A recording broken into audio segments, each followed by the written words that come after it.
नमस्कार दोस्तों, maths by आकाश के यूट्यूब प्लेटफॉर्म पे आपका स्वागत है। तो आज हम एक क्लास वन है जो most important series of class 10th मतलब कक्षा 10वीं के जो महत्वपूर्ण इम्पोर्टेंट सवाल है हर चैप्टर वाइज में आज से कराने वाला हूँ।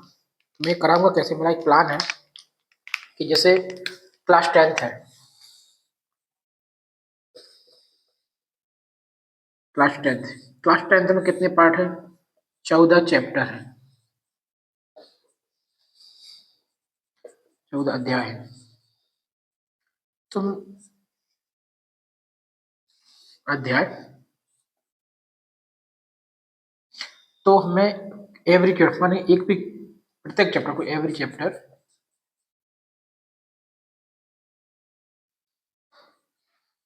प्रत्येक अध्याय को 2 या 3 पार्ट में, इसको मैं 1 2 3 मैक्सिमम 3 जाएगा, 3 या 2 या 3 पार्ट में समाप्त करूंगा। इससे टोटल अप्रोक्स 50 14 होते हैं, लेकिन अप्रोक्स 50 वीडियोज में आपकी पूरी 10th की जो इंपॉर्टेंट क्वेश्चन है वो सॉल्व होंगे। और मैं ये भी बताता हूँ कि हर वीडियो ज़्यादा से ज़्यादा 30 से 40 मिनट का होगा, तो एक ऊपर नीचे हो सकता है 20-20। तो मेरा प्लान है, अभी एग्जीक्यूट कैसे कर पाता हूँ मैं वो तो समय ही बताएगा, लेकिन मेरा है कि जैसे अभी आपकी हाफ ईयरली एग्जाम्स खत्म हुई है, हाफ ईयरली एग्जाम खत्म हुई है, अर्धवार्षिक परीक्षा शायद आपका रिजल्ट भी पता हो। तो इट वो नवंबर दिसंबर और जनवरी लगभग में 2.5 महीना आपके पास है। 2.5 महीना मतलब लगभग 70 to 85 डेज। और इसमें यदि विंटर हॉलीडेज निकाल दें, जो शीतकालीन अवकाश है वो निकाल दें, तो हमारे पास टोटल कुल मिला के 60 दिन है। 60 दिन में 50 क्लास मैं कोशिश करूंगा करने की, मेरे लिए भी, क्योंकि मैं भी एक टीचर हूँ और मुझे स्कूल भी मेंटेन करना और ऑनलाइन क्लास भी। लेकिन मैं आपके लिए प्रयास कर रहा हूँ, ये सब आपके लिए है। इसका पूरा मोट्टो है क्वालिटी एजुकेशन।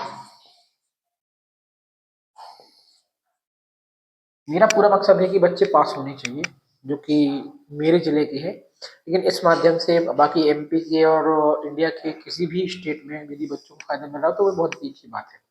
ठीक है, तो आज से हम शुरू करते हैं। चैप्टर का नाम है चैप्टर 1 ही है, रियल नंबर वास्तविक संख्याएं, जैसा कि आपने थंबनेल में देख ही लिया होगा। तो वास्तविक संख्याएं, रियल नंबर। तो रियल नंबर से पहले मैं कुछ बेसिक 9th का क्लियर किए देता हूँ। बेसिक में थोड़ा बेसिक है। सबसे पहले आता है नंबर्स, है ना। पहला आता है प्राकृत संख्याएं,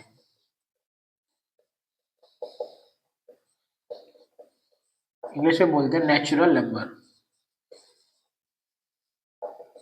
प्राकृत संख्या क्या कहलाती है? 6th क्लास से अपन पढ़ रहे हैं। ऐसी संख्या है जो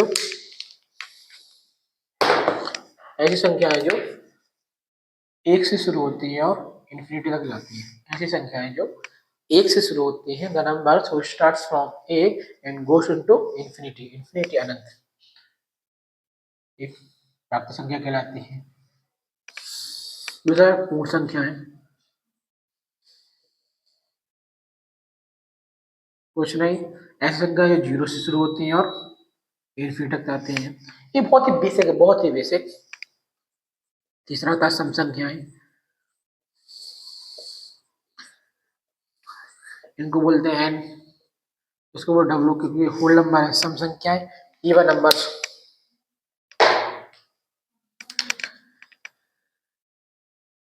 नंबर ऐसी संख्या है जिसमें दो डिविजिबल बाई 2 का भाग चला जाए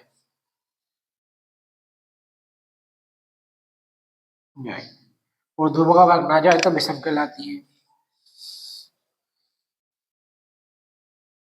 ये बेसिक है। आप लोग सोच रहे होंगे, अपने से बहुत से लोगों को पहले पता होगा, सोच रहे होंगे सर क्या पढ़ा रहे हैं, लेकिन ये उन स्टूडेंटों के लिए जिनको ये भी बेसिक भी नहीं पता, तो कोई 0 से भी शुरुआत कर रहा है तो इस वीडियो से कनेक्ट हो सकता है। विषम संख्या जिसमें 2 का भाग ना जाए, नॉट डिविजिबल बाय 2 का भाग ना जाए, इतना ही बोल सकता हूँ है, नॉट डिविजिबल बाय 2 है, डिविजिबल बाय 2, ये तो बहुत ही बेसिक है। चलो इसके बाद अपन बहुत ही अच्छी थोड़ा और ऊपर आएंगे, तो आएंगे भाज्य संख्याएं। ये बहुत ही अच्छा टॉपिक है, भाज्य संख्याएं।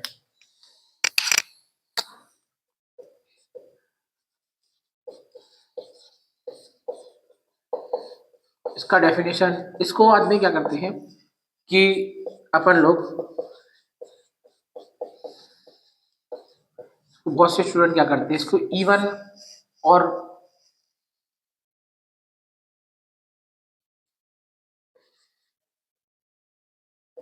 कंपोजिट नंबर, सॉरी, इसको जो भाज्य और अभाज्य संख्या है, कंपोजिट नंबर और प्राइम नंबर्स है, इनको लोग और अपने स्टूडेंट सम और विषम जैसा ही ट्रीट करते हैं, लेकिन ये बिल्कुल ही गलत है।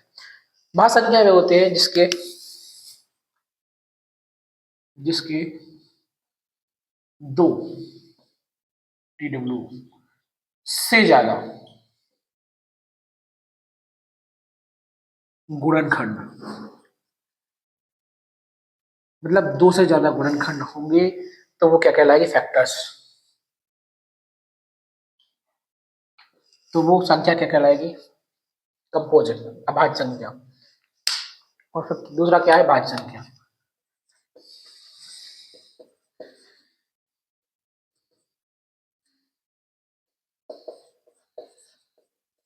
प्राइम नंबर,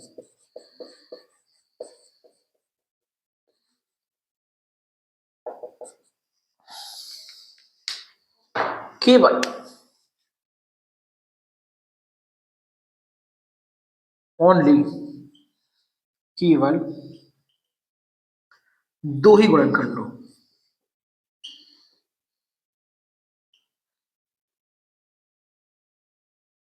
समझ गए। ऐसी संख्या है जिसके दो से ज्यादा गुणनखंड होंगे, दो से ज्यादा गुणनखंड होंगे, उसको भाज्य संख्या कहेंगे। और ऐसी संख्या जिसके ओनली, केवल दो ही गुणनखंड होंगे, वो अभाज्य संख्या कहलाएगी। एग्जाम्पल, चलो इसके तो एग्जाम्पल है, एग्जाम्पल 2, यदि 2 का और फैक्टर्स करेंगे, फैक्टर्स कैसे करते हैं, यदि वही 2, 2 वन जा 2 के करेंगे 2 इंटू 1। इसमें केवल दो फैक्टर कौन से होते हैं, एक बार और एक और संख्या स्वयं। कोई भी संख्या जिसका गुणनखंड मात्र एक हो और वो संख्या खुद हो, तो वो संख्या प्राइम नंबर कहलाती है, मतलब अभाज्य संख्या कहलाती है। एग्जाम्पल दो दो अभाज्य, क्वेश्चन आता है क्या प्रत्येक सम संख्या अभाज्य, भाज्य नहीं, दो एक सम भी है लेकिन दो अभाज्य, 2 3 5 7 11 13 17 19, है ना। और भाज्य संख्या में कुछ नहीं, 2 तो नहीं आएगा, 4 सबसे छोटी भाज्य संख्या या सबसे छोटी समभाज्य संख्या 4, फिर 6, फिर 8, फिर 9। हम लोग बोलेंगे कि 9 भाज्य, तो 9 के तो फैक्टर्स करो, 3 जा 9 करो, तो 9 बराबर होता है 3 गुणा 3 गुणा 1, ठीक है ना। तो कितने हो गए फैक्टर्स, 1 2 3, 3 3 और 1, मतलब 2 से ज्यादा है ना, मोर देन 2 है ना, इसके 2 से ज्यादा गुणनखंड है ना, इसे बोलते हैं भाज्य संख्या। ये बेसिक चीजें थी, भाज्य और अभाज्य बताना, ठीक है। तो भाज्य संख्या जिनके 2 से ज्यादा फैक्टर्स होंगे, कोई भी आप भाज्य सुना लीजिए, मैं कुछ एग्जाम्पल की 21 क्या है, भाज्य भाज्य, कुछ लोग इसको सम विषम जैसे ट्रीट करेंगे, बोले 21 तो क्या है, विषम है, और ये अभाज्य नहीं, 21 का तो फैक्टर्स करो, 3 3 7 21, 7 एकम कितना हुआ, 21 इक्वल टू 3 इंटू 7 इंटू 1, 21 कैसे हो गई भाई भाज्य, अभाज्य कैसे हो गई है। तो ये सब था, कुछ बेसिक था, है ना। भाज्य भाज्य बताना। रेशनल नंबर क्या होता है, आप में रेशनल नंबर कुछ नहीं है, रेशनल नंबर की डेफिनेशन में देख देता हूँ। वैसे ये क्लास इंपॉर्टेंट क्वेश्चन की थी, लेकिन थोड़ा सा बेसिक बता दें तो थोड़ा सही रहता है क्वेश्चन करने में। ये क्लास बेसिक बताने की नहीं थी, तो आप लोग को सीखने ही आना है। रेशनल नंबर होता है कुछ नहीं, एक होता है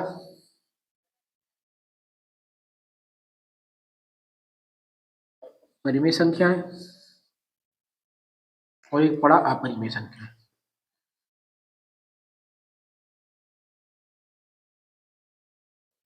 है ना। परिमेय संख्या कैसे कहते हैं? ऐसी संख्या जिनको p बटे q के रूप में लिखा जा सकता है, जहां q कभी भी जीरो नहीं होना चाहिए, क्योंकि यदि q जीरो हो गया, बटे में जीरो हो गया, तो इसका होता है इन्फिनिटी। समझ रहे ना? ये बात आपको समझनी चाहिए कि यदि कभी भी नीचे हर में, ये नीचे साइड जीरो आ गया, हर में जीरो आ गया, तो इन्फिनिटी बनता है। इसलिए ऐसी संख्याएं जो p बटे q के रूप में लिखी जाती हैं, इसमें q बराबर जीरो है, जीरो नहीं होना चाहिए, और p और q क्या होना चाहिए? पूर्णांक।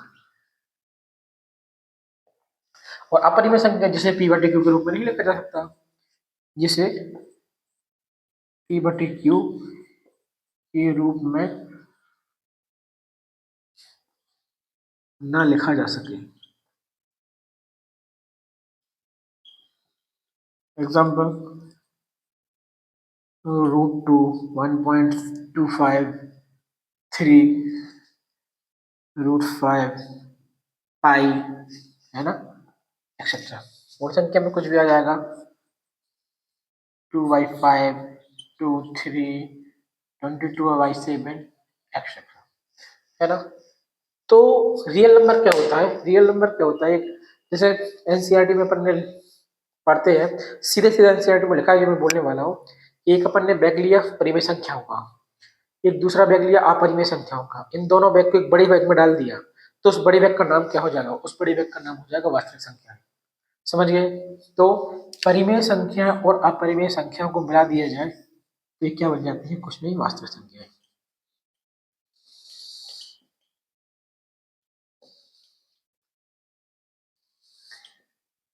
परिमेय और अपरिमेय संख्याओं का सम्मिश्रण ही वास्तविक संख्या है ना।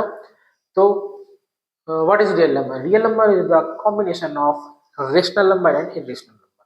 बस कुछ नहीं है, जो रेशनल नंबर है और इरेशनल नंबर दोनों का कॉम्बिनेशन, जो इनका कॉम्बिनेशन, ये दोनों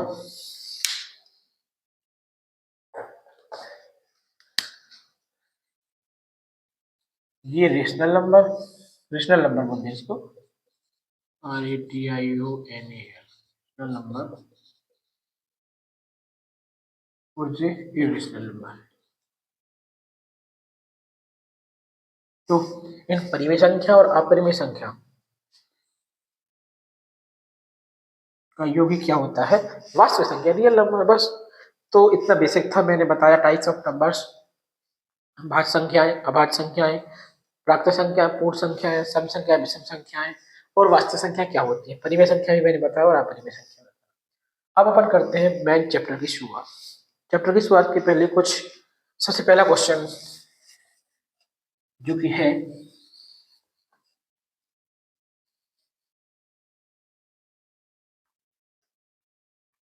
मैं हिंदी में लिखवा रहा हूँ, इंग्लिश में आप ट्रांसलेट कर लेना, मैं बोल दूंगा।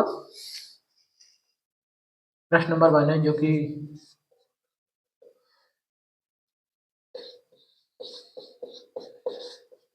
अंकगणित का आधारभूत में, देखो मैं आपको तो बताना चाहता हूँ कि मैं कैसे पढ़ा रहा हूँ आपको। आप सभी जब पढ़ें तो ये मेरे पास एनसीईआरटी सामने है, ये आप रखें, क्योंकि क्या होता है कि बहुत से क्वेश्चन ऐसे होते हैं जो लेंदी रहेंगे। ये पूरा व्हाइट बोर्ड में क्वेश्चन लिखने में ही भर जाएगा, लेकिन आपको लोग क्या करना है, मैं आपको पेज नंबर बता दूंगा और क्वेश्चन नंबर बता दूंगा। तो जब भी अभी क्लास पढ़े तो क्लास एक किताब एनसीईआरटी की है वो रख के पढ़े, क्योंकि जरूरी नहीं है हर क्वेश्चन मैं लिखूंगा, है ना। क्वेश्चन नंबर बताऊंगा, पेज नंबर बता दूंगा, इतने में वो क्वेश्चन ढूंढना है, मैं सिर्फ इस पे आंसर लिखूंगा। और एमपी गवर्नमेंट के द्वारा एक बुक भी लॉन्च की गई है जो गवर्नमेंट स्कूल में फ्री डिस्ट्रीब्यूट होती है। इससे भी मैं कुछ क्वेश्चन उठाऊंगा जो इम्पोर्टेंट क्वेश्चन होते हैं जो आने वाले हैं। ये कुछ रेमेडियल क्लासेस के लिए है, मैं अपने बच्चों को पढ़ाता हूँ, तो इस क्लास में से भी क्वेश्चन आएंगे और बाकी जो भी प्रीवियस ईयर के खुद के एक्सपीरियंस से क्वेश्चन है वो मैं इस क्लास में डिस्ट्रीब्यूट करूँगा।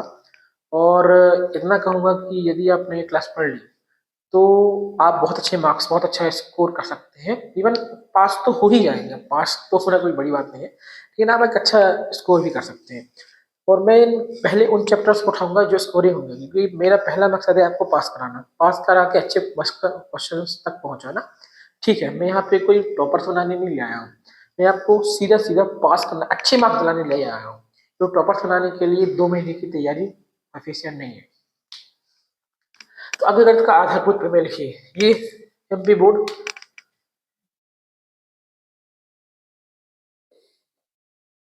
2025 में आया था। तो क्वेश्चन लिखिए भाई।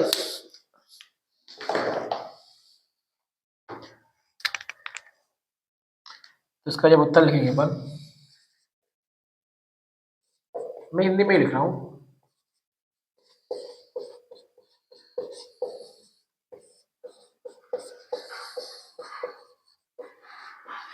इसको आपको याद कर लेना है as added, line by line, क्योंकि ऐसे ही 2 नंबर में आया था। उस सिर्फ 3 लाइन लिखने के 2 नंबर मिले थे। मैं एज एडेड आपको लिखवा रहा हूँ। वैसे तो मुझे याद है, लेकिन मैं सेम टू सेम आपको लिखवा रहा हूँ, जिससे आपको बिना कोई परिवर्तन किए इसको प्रत्येक भाज्य संख्या को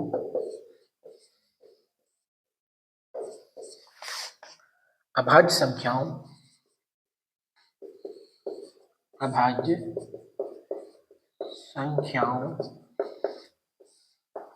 के एक गुणनफल के रूप में एक गुणनफल के रूप में व्यक्त किया जा सकता है, व्यक्त, या इसका कोष्टक में है गुणनखंडित।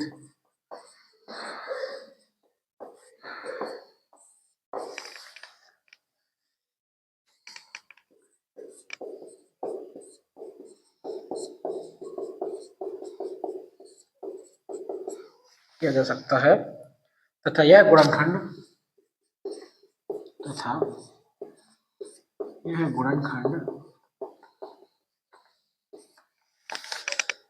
अभाज्य गुणनखंडों के क्रम को छोड़ते हुए अभाज्य गुणनखंडों के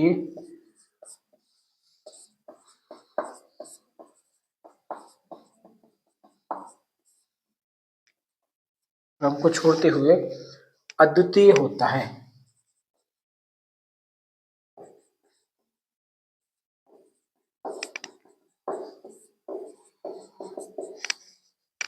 ये है, इसको आप बिना कुछ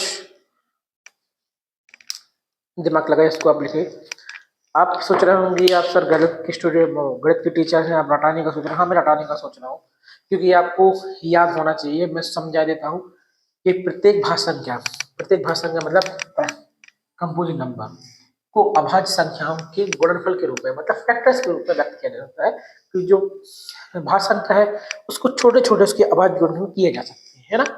तथा यह गुणनखंड अभाज्य गुणनखंडों के क्रम को छोड़ते हुए, मतलब उसको क्रम को छोड़ते हुए अद्वितीय होता है। यदि अभाज्य गुणनखंड की क्रम है, जो 2 2 है, उसको छोड़ते हुए, यदि उसको छोड़ दिया जाए, जैसे 96 है, तो इसका होता है 2 into 2 into 2 into 2 5 time into 3। तो 2 जो उनकी खुद की अभाज्य गुणन, उनको क्रम को छोड़ते हुए अद्वितीय होता है, मतलब अद्वितीय, यूनिक इंग्लिश में UNIQUE। इंग्लिश मीडियम वालों के लिए है कि फंडामेंटल थ्योरम ऑफ अर्थमेटिक की जो एवरी कंपोजिट नंबर है उसको फैक्टराइजेशन किया जा सकता है उसके प्राइम नंबर्स के रूप में, और एक यूनिक होगा। यदि कोई ऑर्डर है जो प्राइम के ऑर्डर है उसको छोड़ दिया जाए, उसको लेफ्ट कर दिया जाए तो ये यूनिक होता है ना, सी भी है। ये आप लिख लीजिए। लिखने के बाद मैं आप लोगों को क्वेश्चन नंबर 1 लिखाऊंगा।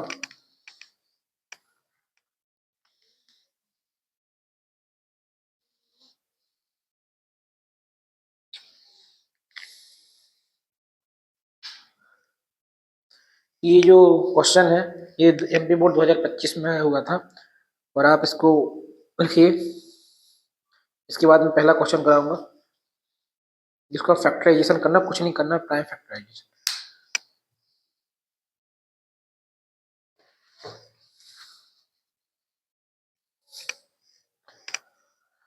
तो मैं ये साफ कर रहा हूँ, ये पहला क्वेश्चन है।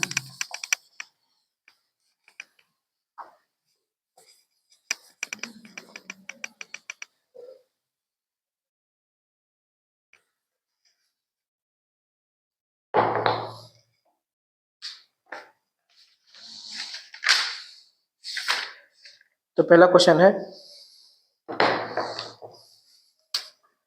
तो दूसरा है,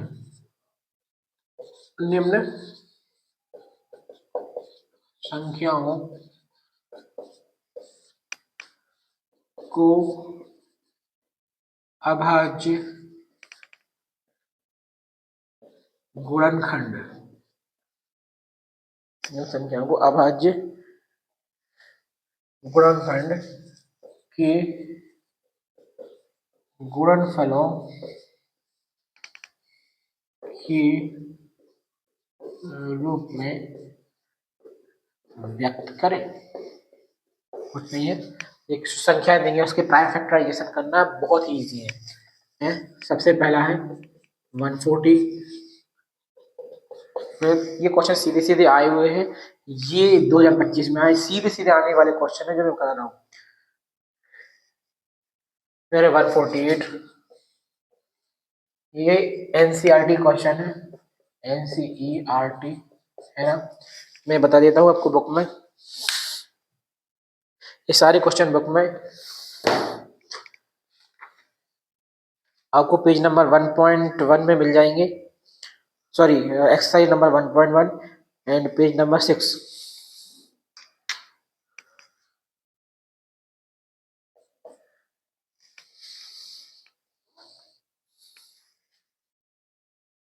इसमें कुछ नहीं करना है, लेकिन इसका एक क्वेश्चन 2 नंबर में आता है।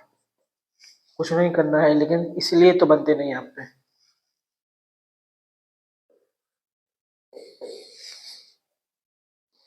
सेवन 4 2 3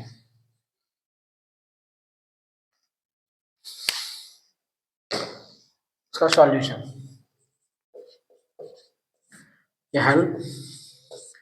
सबसे पहले देखो 140, देखो अगर क्वेश्चन आए तो ऐसा ही करना है, इसको ऐसी टेबल बनानी है। 142 है ना, 2 सत्ता 14, 2 ये 35 बार जाएगा, ये सबको पता है। 2 3 6 2 5 10, फिर इसमें 2 का तो अब जाएगा नहीं, काय का जाएगा 5 का, 5 7 35, 7 एकम 7, 1 का 1।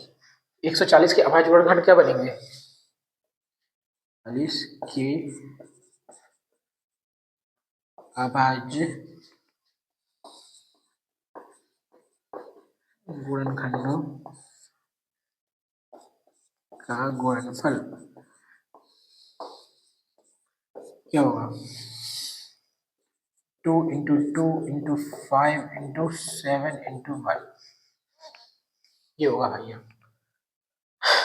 2 इंटू 2 2 2 4 5 20 7 114 ना। इसको अपन ऐसा भी लिख सकते हैं, 2 2 12 तो 2 के ऊपर 2 की घात 5 इंटू 7 इंटू 1। इतना सिंपल आंसर, इस पर 2 मार्क्स मिलेंगे आपको। सोचिए जरा, बिल्कुल बिल्कुल इजी है, इसको कुछ नहीं करना है। 2 से ये हमने 7वीं 8वीं में पढ़ा होगा, लेकिन यदि किसी ने ये भी नहीं पढ़ा बेसिक, तो आपको बेसिक करने की जरूरत है, नहीं तो ये सब आप पे नहीं बन पाएगा। दूसरा 148, है ना, कुछ नहीं किया मैंने, 2 से किया, 2 70, 2 35, 5 7 35, कुछ नहीं किया।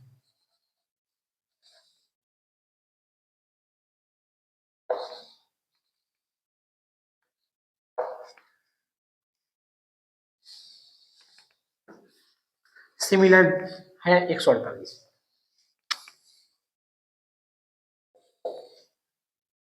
148 है ना, 2 सत्ते 14, 2 चौको 8 है ना, 2 3 6, 2 सत्ते 14। अब देखिए 2 सत्ते 14, 2 चौको 8, 2 सत्ते 14 है ना। अब 37 के प्राइम नंबर है, 37 तो एक प्राइम नंबर है ना, 37 का 37 बार ही जाएगा, एक साथ हो जाएगा 2 into 2 into 37 into 1, 2 to the power 2 into 37 into 1, ये 2 नंबर हो गए आपके।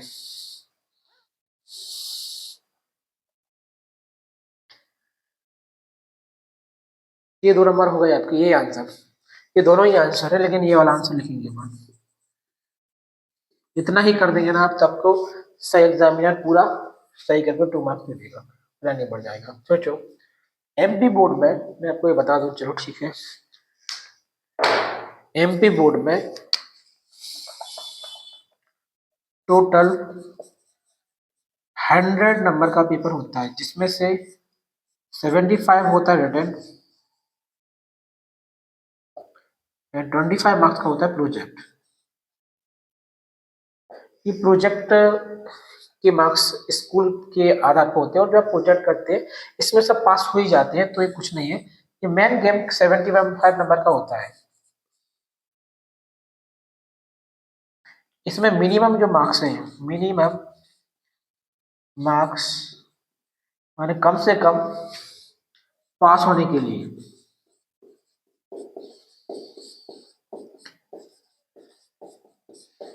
25 मार्क्स चाहिए, 1/3 मार्क्स चाहिए होते हैं। मतलब यदि 25 आपको 75 में से मिल गए तो पास हो गए। तो बताओ, मैंने 2 क्वेश्चन किए, इन 2 क्वेश्चन में से एक आ सकता है, आने की पॉसिबिलिटीज है, 2 नंबर इसी में से मिल गए आपको, तो कितना बचा?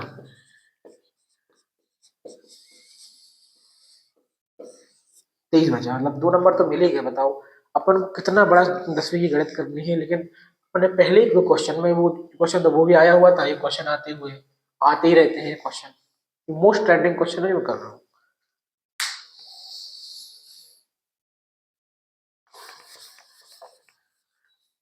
तो अपन को क्या है कि मेहनत का साथ नहीं छोड़ना।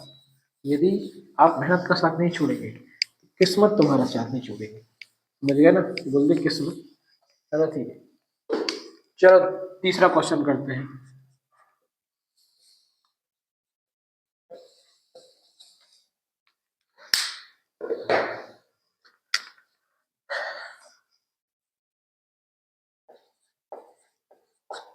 तो ऐसी कौन सी संख्या है जिसका भाग जाए 3 का जाएगा? 3 का यदि इसमें भाग जाएगा तो इसका जो सम होगा वो 3 से डिविजिबल होगा, माने इनके अंकों का योग यदि 3 से डिविजिबल है तो 3 का भाग जाएगा। तो 8 3 11 2 13 और 5 18, 3 से भाग जाएगा। अब थोड़ी कैसा कर दिया, क्या होता है 3 से विभाजित का नियम है, यदि अंकों का योग, यदि संख्या के अंकों का योग मतलब 3 धन 8 धन 2 धन 5 3 से विभाजित है, तो वो संख्या भी 3 से विभाजित होगी। तो जोड़ो, 5 में 2 जोड़े 7, 7 में 8 जोड़े 15 और 3 18, 18 तो पीछे 18 होता है, तो 3 से विभाजित है। 3 से 3 एकम 3, 3 दूनी 6, बचा कितना 2, 3 7 21, 3 5 15। सेम ये भी 3 से विभाजित है, क्योंकि 7 5 12 14 1 15, नीचे को 12, 3 दूनी 6, 3 5 15। ये लेकिन 3 से विभाजित नहीं है, क्योंकि 4 2 6 प्लस 5 कितना होगा 11, 11 3 से विभाजित नहीं है, 5 से 5 8 40 बचे तो 55 25, फिर 5 से काटेंगे 17 बार जाएगा, 17 17 एक प्राइम नंबर से गई। तो क्या लिखेंगे अपन, 3825 के अभाज्य गुणनखंडों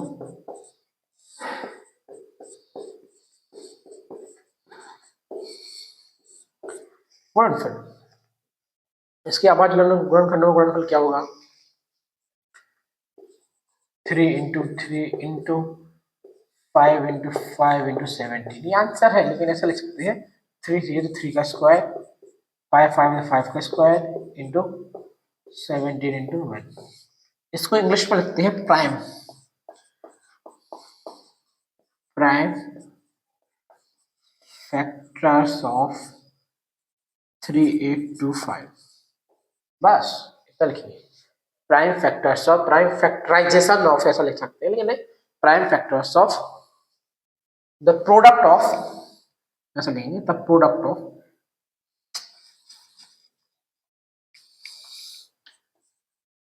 the product of prime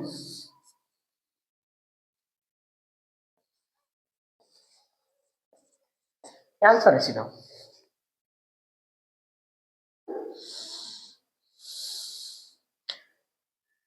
3 to 5 है ना। इसी प्रकार आप 5005 का 7423 का भी कर सकते हैं, कुछ नहीं है, मैं 7423 का बता दूंगा, ये बिल्कुल इजी है, इसका आप खुद कर सकते हैं।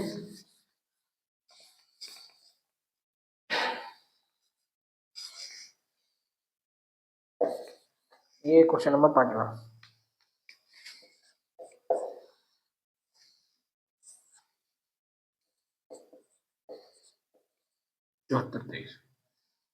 है ना।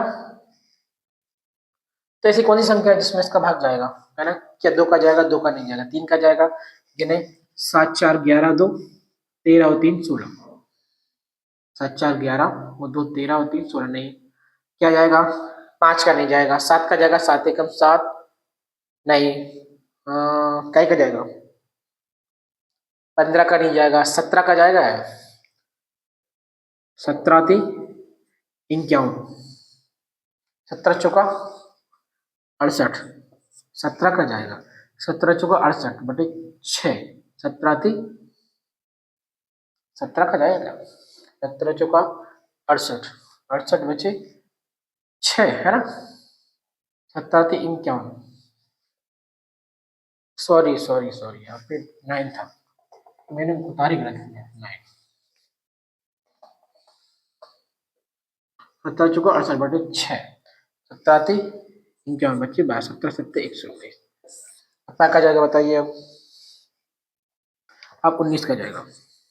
19 19 19 दूनी 38, 5 19 30 30।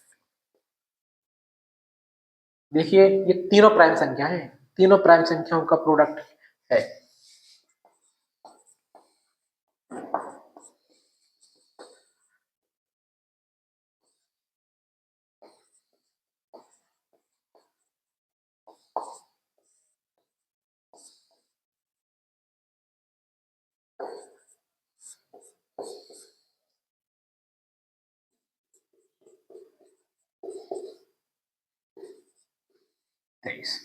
इंटू है ना। चलिए आज अपन ने सीखा कि किसी भी संख्या के अभाज्य गुणनखंडों का गुणनफल कैसे करते हैं। हमने बेसिक संख्याएं सीखी कि अंकों में उनका कैसे, नेचुरल नंबर क्या होते हैं, होल नंबर क्या होते हैं, प्राकृत संख्याएं, पूर्ण संख्याएं, विषम संख्याएं, सम संख्याएं, भाज्य संख्या अभाज्य संख्याएं क्या होती है ना। अंकगणित का आधारभूत तुम्हें सीखा। कल की क्लास में अपन सीखेंगे जो पार्ट 2 है, इसमें एलसीएम एचसीएफ और उससे संबंधित कुछ सवाल। उसका पार्ट 3 आ जाएगा, उसमें अपन करेंगे कि सिद्ध कीजिए करणी दो अपरिमेय संख्या है। बस 3 क्लासों में ये पूरा का पूरा चैप्टर खत्म हो जाएगा और आपको निश्चित ही एक क्वेश्चन इसमें से मिलेगा। ठीक है, तो मैं इसी के साथ एक क्लास को विराम देता हूँ। जय हिंद जय भारत।